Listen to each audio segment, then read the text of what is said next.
আসসালামু আলাইকুম। শুরু করছি মহান আল্লাহর নামে। বিসমিল্লাহির রহমানির রহিম। আজ একটা খুশির সংবাদ, খুশির মুহূর্ত।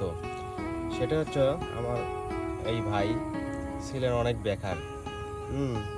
তো উনি আমার কাছে অনেক প্রিয় একটা ভাই।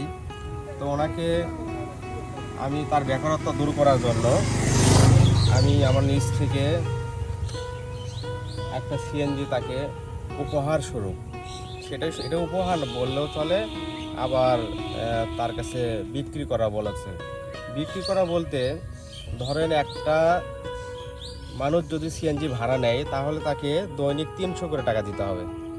সেখানে আমি তাকে বলছি দৈনিক 250 টাকা, 250 টাকা দিবে।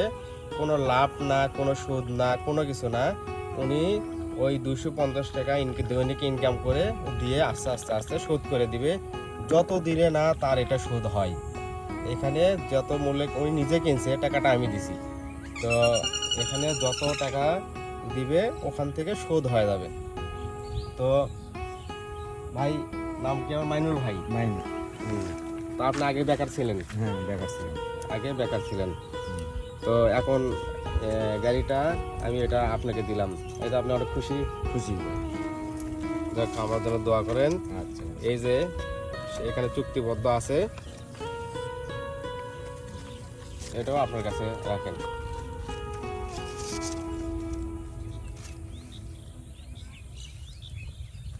তো ভাইয়ের এই বেকারত্ব দূর করতে পেরে আমি অনেক খুশি। দোয়া করবেন আরও যেন বেশি বেশি ভালো কাজ করতে পারি।